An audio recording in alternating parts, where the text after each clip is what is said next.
खबरें जो आपको सीधे जोड़ती हैं हमसे, जिनका आपकी जिंदगी पर होता है सीधा असर।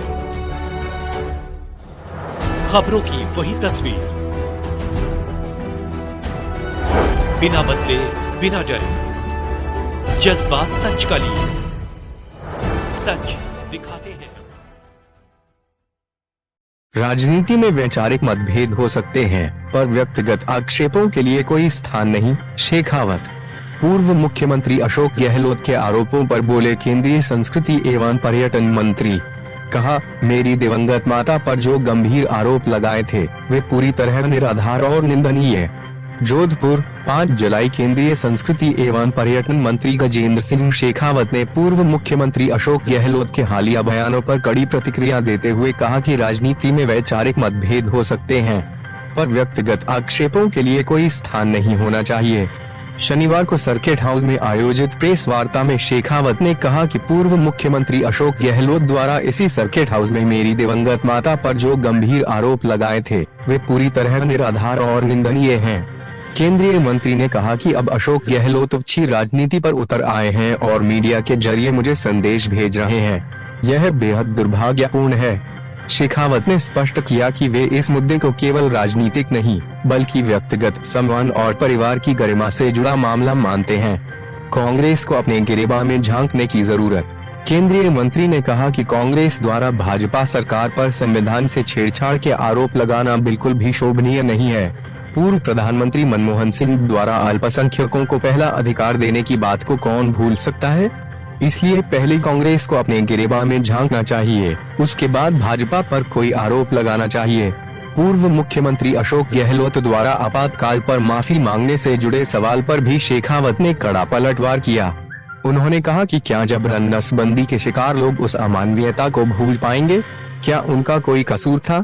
यह विषय क्षमा योग्य नहीं है। केवल सत्ता बचाने के लिए घोंटा लोकतंत्र का गला। केंद्रीय मंत्री शेखावत 2 कहा कि तत्कालीन प्रधानमंत्री इंदिरा गांधी ने केवल अपनी सत्ता बचाने के लिए लोकतंत्र का गला घोंटा। उन्होंने कहा कि लंबी गुलामी और लाखों स्वतंत्रता सेनानियों के बलिदान के बाद भारत को आजादी मिली।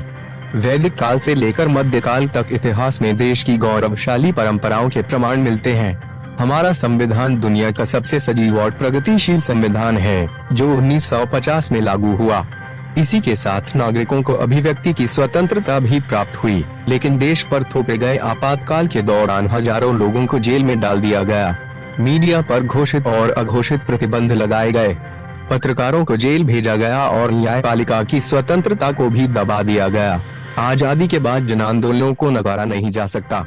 शेखावत ने कहा कि आजादी के बाद के शासनकाल में हुए जन आंदोलनों को नकारा नहीं जा सकता। 1977 में जब जनता ने तानाशाही के खिलाफ आवाज उठाई, तब जाकर लोकतंत्र की पुनर्स्थापना हुई। आज वही लोग मीडिया की स्वतंत्रता की बात करते हैं, जिन्होंने उस दौर में मीडिया का गला घोंट दिया था। उन्होंने कहा कि भविष्य में संविधान पर कोई हमला नहीं हो, उसको लेकर भाजपा जन जागरण कर वहाँ की सरकार पूरी संवेदनशीलता के साथ में इस पर लगी है। इस तरह की विभाजनकारी ताकतें, फिर मैं ये कहूँगा, ये उसी इंडी गठबंधन की जो है वो सहयोगी पार्टियां हैं। जो लोग ये कर रहे हैं वो उसी इंडी गठबंधन के सहयोगी पार्टियों के लोग हैं, जो संविधान की रक्षा की जो है अपनी किताब जेब में रख करके और संविधान की रक्षा का संकल्प देश भर में लिए हुए बोलते हैं। ऐसे में फिर जो राजस्थानी भाषा की जो मान्यता की जो मांग है, 10 साल तो हो गए हैं। तो मुझे लगता है कि भाषा की मान्यता का और इस विषय का कहीं कोई किसी तरह का संबंध नहीं है, किसी भी तरह का कोई संबंध नहीं है। 10 वर्ष नहीं है, ये संघर्ष पिछले 30 साल से 35 साल से इस संघर्ष के साथ मैं भी जुड़ा हूँ। निश्चित रूप से उस विषय को इसके साथ में नहीं जोड़ा जा सकता। इस तरह की घटनाएं पहले भी महाराष्ट्र में हुई है, लेकिन अंततः ये देश एक भारत श्रेष्ठ भारत है। इसको एक भारत श्रेष्ठ भारत बनाने के लिए भारतीय जनता पार्टी का एक परिवार के 22 करोड़ लोग पूरी ऊर्जा और प्रण के साथ में माननीय प्रधानमंत्री जी के नेतृत्व में हम लोग काम कर रहे हैं। सर, आपसे आपके माध्यम से करना चाहता हूँ, यदि उन्होंने ये बात कही है, क्या ऐसे करोड़ों लोग जिनकी जबरन नसबंदी की गई, क्या वो माफ कर सके? क्या ऐसे लोग जिनको निरपराध जेल में 19 महीने तक ठूस दिया गया, काल कोठरियों में बंद करके यातनाएं दी गई, क्या वो कभी उस दर्द को भुला पाएंगे? संविधान की जिस तरह से हत्या की गई, मौलिक अधिकारों का हनन किया गया, क्या उन सबको कभी वापस लौटाया जा सकेगा? क्या उन लाखों लोग जिनके घर बेघर कर दिए गए, जिनके घर उजाड़ दिए गए, उनको कभी जीवन में जो है इस माफी से सुकून मिल सकेगा? ये विषय अक्षम्य अपराध है और ये देश के संविधान की हत्या करने का अपराध है जो कभी माफ नहीं किया जा सकता। सर, एक बात वो हमेशा और कहते हैं कि भारतीय जनता पार्टी के पास जो है देश की आज़ादी के समय कोई भी ऐसा की स्वतंत्रता, लेकिन दुर्भाग्य से आज़ादी के बाद और विशेष रूप से 70 के दशक के प्रारंभ में जिस तरह की परिस्थितियां देश में बन रही थी, तत्कालीन सरकार के भ्रष्टाचार के चलते हुए भ्रष्टाचार के विरुद्ध देश भर में एक बड़ा आंदोलन जयप्रकाश नारायण जी के नेतृत्व में खड़ा हो रहा था। वहीं दूसरी तरफ गुजरात में मोरबी में छात्रों के द्वारा जो आंदोलन प्रारंभ हुआ था, वो आंदोलन मोरबी से निकल करके पूरे गुजरात में युवाओं के आक्रोश के रूप में खड़ा हुआ था। बिहार से बेरोजगारी के खिलाफ जो आवाज उठी थी, वो आवाज पूरे देश में भर में लगभग सर्वदूर व्याप्त हो गई थी और उससे युवा आक्रोशित भी थे, आंदोलित भी थे। ठीक उसी तरह से रेलवे के कर्मचारियों का आदरणीय स्वर्गीय जॉर्ज फर्नांडिस जी के नेतृत्व में एक बड़ा आंदोलन देश में खड़ा हो गया। 71 की लड़ाई के बाद में उपजी परिस्थितियों के चलते हुए देश भारी आर्थिक दबाव में था, महंगाई चरम पर थी, बेरोजगारी चरम पर थी, भ्रष्टाचार चरम पर था। इसके चलते हुए देश भर में व्यापक आंदोलन सरकार के खिलाफ और सरकार की नीतियों के खिलाफ हो रहे थे।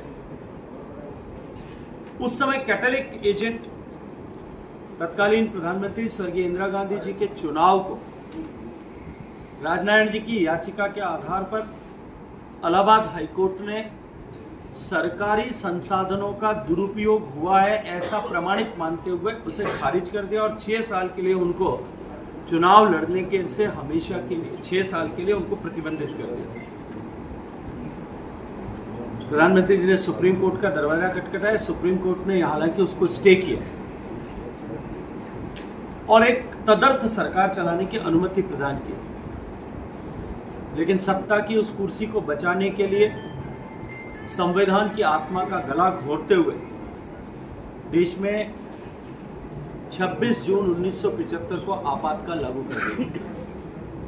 25-26 की उस मध्य रात्रि को एकाएक देश में आपातकाल लागू करके देश में सारे मौलिक अधिकारों का हनन कर दिया गया, गला घोंट दिया गया और इस तरह से संविधान की हत्या उस दिन हुई। जिस संविधान को हमने लाखों बलिदानों के बाद में हासिल किया था, अंगीकार किया था, वो संविधान उस दिन अपनी व्यक्तिगत आकांक्षा और सत्ता लोलुपता की भेंट चढ़ा दिया गया। हजारों लोगों को गिरफ्तार किया गया और उसके बाद में प्रेस के सारे आज अभिव्यक्ति की आजादी की बात करने वाले, प्रेस के गला घोटने की बात करने वालों की सरकार ने सारे प्रिंट मीडिया के, उस समय इलेक्ट्रॉनिक मीडिया नहीं था, लेकिन प्रिंट मीडिया के इलेक्ट्रिसिटी कनेक्शन काट दिए गए। प्रेस में लिखना, सरकार के खिलाफ लिखना और देश की हकीकत को बयान करने के ऊपर प्रतिबंध लगा दिया गया। घोषित प्रतिबंध और अघोषित प्रतिबंध दोनों तरह के लगाए गए। मीडिया से लेकर के सामाजिक नेताओं से लेकर के पॉलिटिकल लीडर्स तक विरोध में उठने वाली हर आवाज को जेल की सीखचों के पीछे डाल दिया गया। 1 लाख से ज्यादा लोगों को जेलों में ठूस दिया गया।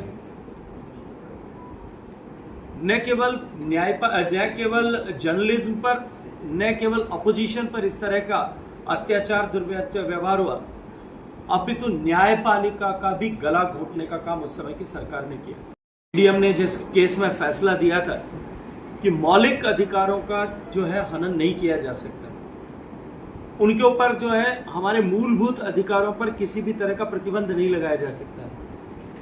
केस सुप्रीम कोर्ट तक गया, लेकिन सुप्रीम कोर्ट में भी न्यायपालिका पर सरकार का इतना बड़ा दबाव था कि जस्टिस खन्ना के अतिरिक्त बाकी 5 जजेस की संवैधानिक पीठ की बेंच ने, 4 जजेस ने सरकार के दबाव में ये फैसला किया कि इमरजेंसी के समय कोई अधिकार किसी के पास नहीं है, सरकार सर्वे सर्वा है, वो कुछ भी कर सकती है। लेकिन लोकतंत्र के सेनानियों ने देश के इस अर्जित लोकतंत्र के लिए संघर्ष किया। हजार लाखों लोगों के जेल में ठूस दिए जाने के बाद में भी देश भर में इसे लेकर के आंदोलन हुए और उन आंदोलनों के कारण से जब सारे विपक्ष ने एक राय होकर के आंदोलन किया, आखिरकार सरकार को झुकना पड़ा और 21 महीने बाद में जब 1977 में चुनाव हुआ, उस चुनाव के साथ में ही देश के मतदाताओं ने ऐतिहासिक फैसला किया। ऐसी सरकार जिसने अत्याचार किए थे, ऐसी सरकार जिसने करोड़ों लोगों की जबरन नसबंदी की थी। कल्पना करके देखिए कि 16 साल के बच्चे से लेकर के 82-83 साल के बुजुर्ग तक की जबरन पकड़ करके नसबंदी कर दी गई थी। अपने टारगेट्स को पूरा करने के लिए इस तरह का तांडव किया गया। कल्पना करके देखिए कि रातों रात जो है हजारों की संख्या में मकान ढहा दिए गए। उस समय के संवैधानिक व्यवस्था से ऊपर काम करने वाले मुख्यमंत्री के पुत्र, प्रधानमंत्री के पुत्र आदरणीय संजय गांधी जी जब अपने दोस्तों के साथ में बैठे थे और उनको तुर्कमान गेट से सामने लाल किला दिखाई नहीं दे रहा था, तो एक आंख का इशारा होता है कि यहाँ से दिखना चाहिए, व्यू ऑब्स्ट्रक्ट होता है, पूरी की पूरी बस्ती ढहा दी गई और उसके प्रतिरोध करने के समय पुलिस ने गोली चला करके 23 लोगों की हत्या कर दी। इस तरह का तांडव जब देश में हो रहा था, लेकिन देश की जनता ने लोकतंत्र की इस आत्मा को बचाने के लिए संघर्ष किया और अंततः 77 के हुए चुनाव में इंदिरा गांधी और संजय गांधी दोनों को देश की जनता ने बड़े मतों से पराजित करके उनको उनके किए की सजा प्रदान की। मित्रों, विषय आज इसलिए प्रासंगिक, आप मुझसे प्रश्न कर सकते हैं कि आज़ादी के इस इमरजेंसी के 50 साल बाद में या आज़ादी के 75-77 साल बीत जाने के बाद में अब जब ये विषय धुंधला पड़ गया, इसकी क्या प्रासंगिकता है? ये प्रासंगिकता इसलिए है कि ये संविधान जिसको हमने इतने सारे बलिदान के बाद अर्जित किया है, आने वाले समय में कभी कोई निरंकुश सत्ता इस संविधान का गला न घोट सके। संविधान में जो आर्टिकल में जो ग्रे एरिया था उसको हालांकि उसके बाद में 44वें संशोधन से समाप्त कर दिया गया, लेकिन फिर भी भविष्य में कोई इस तरह का दुस्साहस न कर सके।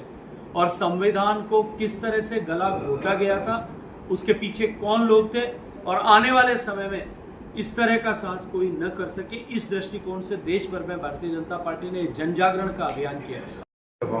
चाहती से का उनको जानकारी कहाँ से आई? तो रात को दिव्य उन्होंने स्वप्न अगर आया हो किया था आरएसएस और किस पंडित ने उस स्वप्न को जो है वापस इंटरप्रेट किया होगा, मुझे लगता है वो इस पे टिप्पणी कर सकते हैं। उन्होंने एक आरएसएस के जो स्वयंसेवक देखिए, किसी व्यक्ति इंडिविजुअल की टिप्पणी के आधार पर वो टिप्पणी सरकार का या पार्टी का मंतव्य है ऐसा स्थापित करने की कुचेष्टा अशोक गहलोत साहब पहले से करते रहे, लेकिन ये करने से पहले वो अपनी पार्टी में अपने लोगों ने किस तरह के वक्तव्य दिए पहले उसकी चिंता करें। वो ये न भूलें कि वो ये उस पार्टी के उन्हीं की पार्टी के मुख्य प्रधानमंत्री जो 10 साल तक प्रधानमंत्री थे, उन्होंने भरे मंच पर खड़े होकर के ये कहा था कि देश के संसाधनों पर पहला अधिकार जो है वो अल्पसंख्यकों का है। अपने गिरेबान में झांक करके देखिए, उसके बाद दूसरों पर टिप्पणी कीजिए। सर, ये जो आपातकाल को लेकर के हम लोग आयोजन हमेशा करते हैं हर साल, लेकिन जो बोर्ड है, चाहे माध्यमिक शिक्षा बोर्ड है, चाहे एनसीईआरटी है, उनके अंदर इसका जो एक हकीकत उल्लेख है वो अगर आए, क्योंकि आने वाली जो पीढ़ी है, मुझे लगता है कि हर एक विषय को सीधा स्कूल की किताब में या पुस्तक में लाने की अब आवश्यकता नहीं है। देखिए, जमाना बदल गया और सोर्स ऑफ इंफॉर्मेशन स्टूडेंट्स के पास में पहले जो केवल जो है पाठ्य पुस्तक की पुस्तक हुआ करती थी, उसके बजाय इस डिजिटल युग में सब कुछ डिजिटल प्लेटफॉर्म पर उपलब्ध है। इसलिए अब जो है पुस्तकों में रख करके किसी चीज़ के विषय में जागृति की जा सके कि ये जमाना बीत चुका है। यह आर्टिफिशियल इंटेलिजेंस का और इंटरनेट कनेक्टिविटी का समय है। आपके बच्चे को अगर आप नहीं भी पढ़ाना चाहेंगे, लेकिन किताब में नहीं भी पढ़ाएंगे, लेकिन समाज में जिस विषय की चर्चा होगी वो निश्चित रूप से आपके बच्चे तक भी पहुंच जाएगा और उसकी जानकारी में भी आएगा। आप इसको अपने घर में एक बार चर्चा करके देखें। बात की तो जन जागरण में कांग्रेस के नेता कह रहे हैं सर, जबकि बीजेपी में स्थापना 1980 में और देश आज़ादी के मतवालों, आज़ादी के लिए संघर्ष करने वाले लोगों के संघर्ष के चलते हुए 1947 में आज़ाद हो गया था। भारतीय जनता पार्टी की स्थापना से पूर्व जनसंघ के समय में जनसंघ के अनेक ऐसे नेता थे जिन्होंने आज़ादी की लड़ाई में योगदान किया, अपना समर्पण किया, लेकिन कांग्रेस से आशय उसको भारतीय जनता पार्टी के साथ में जोड़ करके इस तरह के विषय को प्रदर्शित करना चाहती है। लेकिन जब फिर मैं कहूंगा कि जब संविधान को आप लोगों ने गिरेबान पकड़ करके अपने हित के लिए, अपनी सत्ता लोलुपता के लिए कुर्बान करने की कोशिश की थी, तब यही भारतीय जनता पार्टी के नेता थे जिन्होंने घूम घूम करके भारतीय जनता पार्टी के छोटे छोटे कार्यकर्ता, जनसंख्या उस समय के गांव-गांव में रहने वाले कार्यकर्ता, उन्होंने अलग जगा करके और इस लोकतंत्र की पुनर्स्थापना के संघर्ष के लिए अपने आप को आहूत किया। संविधान की राजस्थान सरकार के यशस्वी मंत्री आदरणीय श्री जोगाराम जी, भारतीय जनता पार्टी जोधपुर शहर के मीडिया संयोजक आदरणीय जगदीश जी और जोधपुर जर्नलिज्म परिवार के सभी सम्मानित साथी, भारतीय जनता पार्टी द्वारा आहूत इस प्रेस वार्ता में सदैव की भांति अल सुबह आशीर्वाद देने के लिए आप सब लोगों का हृदयपूर्वक धन्यवाद करता हूं। आप सबका स्वागत करते हुए अभिनंदन करता हूं। ये तो एक विशेष विषय को लेकर के जिस पर पिछले 15 दिन में देश भर में अनेक कार्यक्रम हुए, अनेक प्रेस वार्ताएं हुई। हमारे यहाँ जोधपुर में भी उसको लेकर के एक बड़ा कार्यक्रम आयोजित हुआ। उसी श्रृंखला में चर्चा करने के लिए पार्टी द्वारा दिए गए निर्देश के अनुरूप मुझे आप सबसे कुछ विषय पर विचार साझा करने। जैसा हम सब जानते हैं कि एक लंबी गुलामी के कालखंड के बाद और गुलामी की उन बेड़ियों को काटने के लिए एक लंबे संघर्ष के उपरांत देश में लाखों लोगों के बलिदान और लाखों लोगों के जीवन और जवानी समर्पित करने के बाद में भारत आजाद हुआ। आजादी के बाद में वो भारतवर्ष जो विश्व का न केवल सबसे बड़ा लोकतंत्र बना, अपितु वो भारतवर्ष जो दुनिया का सबसे पुराना लोकतांत्रिक देश भी था।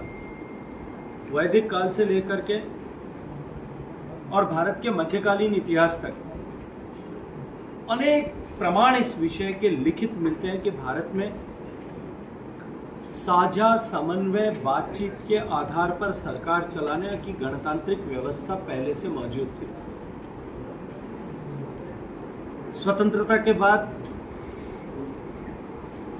देश के संविधान निर्मात्री समिति के लंबे डिस्कशंस, डेलिब्रेशंस के बाद में बाबा साहब अंबेडकर के नेतृत्व में देश का संविधान लिखा गया, जो दुनिया का सबसे ज्यादा सजीव ऐसा संविधान था।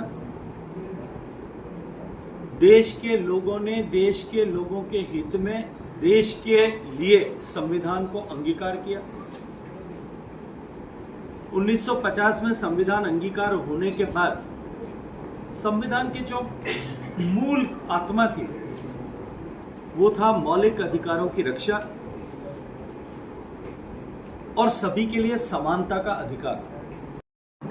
देश भर में जो कार्यक्रम आयोजित हुए उनकी श्रृंखला में लोगों को संविधान की महत्ता और संविधान पर हुए कुठाराघात और संविधान की रक्षा के प्रति आम आदमी की जागरूकता की महत्ता, इन सब को स्थापित करने की दिशा में जो कार्यक्रम हुए उस श्रृंखला में आज बातचीत करने के लिए आपसे मुझे पार्टी की तरफ से निर्देश हुआ था।